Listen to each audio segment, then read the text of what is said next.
संगत जी प्यार से कहना धन निरंकार जी।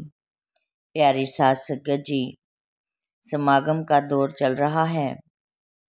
साथ संगत जी, सेवा खूब हुमा से चल रही है।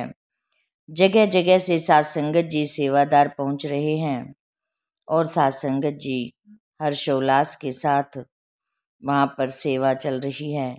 साथ संगत जी, हमें भी जाकर वहाँ पर सेवा का आनंद लेना चाहिए। साथ संगत जी, दासी को एक बात याद आई। बहुत समय पहले की बात है कि जब बाबा जी सेवादारों को सेवा करते देखते थे तो बाबा जी को बड़ी ही खुशी मिलती थी। और प्यारी साथ संगत जी, सेवादारों को बाबा जी स्पेशल दर्शन देने के लिए जाते और साथ संगत जी आशीर्वाद भी देते। लेकिन साथ संगत जी, दासी आज एक ऐसी बात बताने जा रही है कि जिसमें साथ संगत जी बाबा जी ने एक सेवादार को देखकर मुस्कुराते थे और जब भी बाबा जी का सामना उस सेवादार से होता तो बाबा जी मुस्कुरा पड़ते लेकिन कुछ ना कहते। और ये बात सेवादार को थोड़ी अजीब सी लगती थी। साथ संगत जी, इस विस्तार से हम इसको सुनते हैं कि साथ संगत जी, हम सब अक्सर सुनते हैं कि बहुत सारे सेवादार कहते हैं कि जब मौत आए तो गुरु घर की सेवा करते करते आए। आखिर सेवा में ऐसा क्या है जो संगतें अपने काम धंधे, अपने बच्चे, परिवार सबको छोड़कर सेवा करने पहुंच जाते हैं। जिस सेवादार को देखकर बाबा जी मुस्कुराते थे वो कोई आम इंसान नहीं बल्कि एक अरबपति था। साथ संगत जी, अगर उसको किसी शहर का राजा कहा जाए तो कोई गलत बात नहीं थी। उसके पास अपार धन था, अपार धन दौलत थी। साथ संगत जी, उसका नाम दुनिया के बड़े अमीरों में गिना जाता था। लेकिन वो संत मत में ऐसा जुड़ा हुआ था कि बचपन से ही उसकी रुचि साथ संगत जी उन महात्मा की सत्संग के साथ जुड़ी हुई थी। साथ संगत जी, उन महात्मा अमीर आदमी के साथ संगत जी माता पिता भी शुरू से ही सत्संगी महात्मा थे और वो भी शुरू से बहुत ही अमीर थे। साथ संगत जी, महात्मा का रुझान सत्संग में इतना ज़्यादा था, सेवा में इतना ज़्यादा था कि जब साथ संगत जी उन सेवा पर जाते तो साथ संगत जी वो अपनी ज़रूरी से ज़रूरी मीटिंग को भी छोड़ दिया करते थे और कई कई दिनों के लिए साथ संगत जी सेवा करने के लिए यहाँ पर आ जाते, समागम पर पहुँचते या फिर साथ संगत जी अक्सर कोठी में भी चले जाया करते थे। साथ संगत जी उनको जो भी सेवा मिल जाती साथ संगत जी वही सेवा कर लेते। अपनी करोड़ों रुपए की गाड़ी में आकर भी वहाँ पर पहुंचकर साथ संगत जी झाड़ू मारने की भी सेवा उनको मिल जाती तो वो भी साथ संगत जी खुशी से किया करते थे। कभी उनकी ड्यूटी लंगर में लग जाती तो कभी साथ संगत जी मिट्टी की सेवा में लग जाती तो वो महात्मा जी बहुत लगन से सेवा किया करते थे। और बाबा जी जब भी सेवादारों को दर्शन देने के लिए आते तो दूसरे सेवादारों को देखकर बाबा जी कोई रिएक्ट नहीं करते थे, लेकिन उन जो अमीर महात्मा जी थे उनको देखकर बाबा जी मुस्कुराने लग पड़ते। और ये बात साथ संगत जी महात्मा जी को अजीब सी लगती थी। बाबा जी के जाने के बाद ये महात्मा जी सोचते थे कि आखिर बाबा जी मुझे देखकर हंसने क्यों लग जाते हैं, मुस्कुराने क्यों लग जाते हैं। क्या मेरी सेवा में कोई कमी है या फिर मेरे चेहरे को देखकर बाबा जी क्यों हंस पड़ते हैं। साथ संगत जी उनको कुछ भी समझ में नहीं आता था। और साथ संगत जी एक बार नहीं बहुत बार बाबा जी ऐसे ही उनको देखकर हंस पड़ते थे। कभी साथ संगत जी कोठी पर सेवा कर रहे होते थे या फिर साथ संगत जी समागम ग्राउंड में भी सेवा करते थे तो साथ संगत जी बाबा जी मुस्कुरा पड़ते थे। जब ऐसा बार बार होने लगा तो महात्मा जी ने इस बात का जिक्र दूसरे सेवादार महात्मा जी से किया, लेकिन किसी के पास भी इनका सवाल का जवाब नहीं था। फिर साथ संगत जी एक बार उनके जो सेक्रेटरी साहब थे उन्होंने उनसे बात की। साध संगत जी उन्होंने कहा कि ठीक है, मैं आपको बाबा जी से मिलवा देता हूँ, तो आप बाबा जी से खुद ही पूछ लेना, आखिर वो हमेशा ऐसे तुम्हें देखकर क्यों मुस्कुराते हैं। तो प्यारी साध संगत जी एक बार महात्मा जी ने उनको बाबा जी से मिलवा दिया। उन महात्मा जी ने साध संगत जी बाबा जी से पूछा, क्या मेरी सेवा में बाबा जी कोई कमी है? आप मुझे देखकर मुस्कुराते क्यों रहते हो? ये सवाल मुझे बहुत परेशान करता है। कृपा करके आप मेरी परेशानी को दूर कर दो। ऐसे तो मुझसे सेवा भी नहीं हो पाएगी। तो साध संगत जी बाबा जी ने कहा, बेटा तेरी सेवा तो सबसे अच्छी है।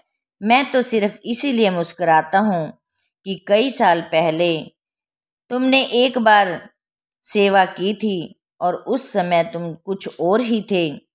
तो ये सुनकर साध संगत जी अमीर महात्मा जी कहने लगे कि बाबा जी मैं तो बचपन से ही यहाँ से जुड़ा हुआ हूँ, सेवा करता रहता हूँ।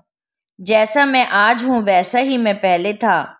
उम्र बढ़ने के कारण हाँ मेरा थोड़ा चेहरा अलग हो गया होगा। तो बाबा जी ने कहा, नहीं बेटा, मैं आपके बचपन से भी कई साल पहले की बात कर रहा हूँ। तब तुम एक मजदूर हुआ करते थे। अब बाबा जी की इस बात को सुनकर अमीर जो महात्मा जी थे सोच में पड़ गए और मन ही मन सोचने लगे कि बाबा जी ये सब क्या कह रहे हैं। तो साध संगत जी जो अमीर महात्मा जी थे हैरानी से देखकर बाबा जी से कहा, मैं आपके पिछले जन्म की बात कर रहा हूँ। उस समय तुम एक मजदूर हुआ करते थे और इसी यहाँ पर समागम स्थल पर ही सेवा किया करते थे। और जब तुम्हें देखता था कि बाबा जी सभी सेवादारों को सेवा करने के बाद दर्शन देते थे और साध संगत जी वहाँ लंगर के समय भी बाबा जी वहाँ पहुँचते थे, तो एक दिन आपके मन में भी आया कि आज मैं बिना दिहाड़ी के ही यहाँ पर सेवा करूँगा। साध संगत जी तुम यहाँ पर मजदूर हुआ करते थे और इसी जगह समागम स्थल पर ही दिहाड़ी का काम किया करते थे। और जब तुम्हें देखते थे कि बाबा जी सभी सेवादारों को सेवा करने के बाद दर्शन देते हैं और आशीर्वाद भी देते हैं, तो एक दिन तुम्हारे मन में भी आया कि आज मैं भी बिना दिहाड़ी के ही यहाँ पर सेवा करूँ। जब ये बात तुमने अपनी पत्नी से कही तो वो भी कहने लगी कि ये तो बहुत ही अच्छी बात है। अगर गुरु के घर पे यहाँ पर हमें दर्शन करने नसीब होते हैं या फिर हमें आशीर्वाद मिलता है तो हम एक दिन बिना पैसे की सच्ची लगन से यहाँ पर सेवा जरूर करेंगे। एक दिन हम नहीं खाएंगे तो कुछ नहीं होगा। और उस दिन तुमने इतनी लगन से सेवा की कि जितनी लगन से तुम दिहाड़ी पर भी नहीं काम करते थे। दूसरे सेवादार शाम के 5 बजे सेवा करके और दर्शन करके चले गए, लेकिन तुम सेवा में इतने मगन हो गए कि तुम्हें ये पता ही नहीं चला कि बाबा जी सेवादारों को दर्शन देकर चले गए हैं। और 7 बजे जब तुम सेवा से हटे तो तुम्हें होश आया और तुमने क्या देखा कि सभी सेवादार जा चुके हैं, लेकिन बाबा जी तुम्हारे इंतजार में बैठे हुए थे। प्यारी साध संगत जी, और उस दिन की एक सेवा का ही फल तुम्हें इस जन्म में मिल रहा है। इस बार तुम्हारा जन्म एक सत्संगी परिवार में हो गया और निरंकार ने तुझे इस जन्म में राजा बना दिया। तुम्हारी पिछली जन्म की सेवा और सिमरन अधूरा रह गया था, तो इसीलिए तुम्हें इस जन्म में पूरा करवा दिया।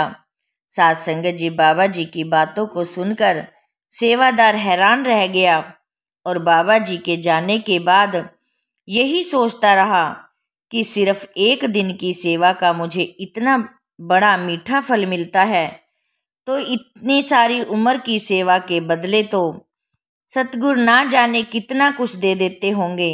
साध संगत जी बहुत सारे ऐसे महात्मा हैं जो कि पक्के महात्मा जो कि साध संगत जी सतगुरु के साथ जुड़े हुए हैं कि वो सेवा के बदले गुरु अपने सेवादारों को जो भी देते हैं, अगर सेवादारों को पता चल जाए तो कोई भी सेवादार कभी अपने घर वापस ही नहीं जाएगा। साध संगत जी, लेकिन हर कोई इस अमीर महात्मा जैसा भी नहीं किस्मत वाला होता।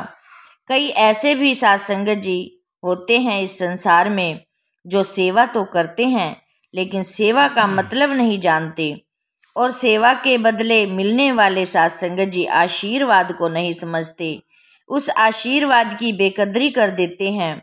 साध संगत जी ऐसी ही एक साध संगत जी, हमें सेवा की कदर करनी आ जाए, हमें उनके आशीर्वाद की कदर करनी आ जाए, यही साध संगत जी दासी विचार द्वारा बता रही थी। साध संगत जी दासी से बोलते समय बहुत सारी गलतियां हो जाती हैं। अनजानी बच्ची समझकर साध संगत जी क्षमा कर देना। और साध संगत जी, समागम सेवा पर भाग भाग कर हमने होम हमा के साथ पहुंचना है। दासी साध संगत जी सतगुरु माता जी से भी यही आशीर्वाद मांगती है कि दासी भी साध संगत जी अपने बच्चों सहित, साध संगत जी परिवार सहित समागम पर पहुंच सके। साध संगत जी दासी इन्हीं वचनों से इजाजत चाहेगी। साध संगत जी प्यार से कहना, धन्य निरंकार जी।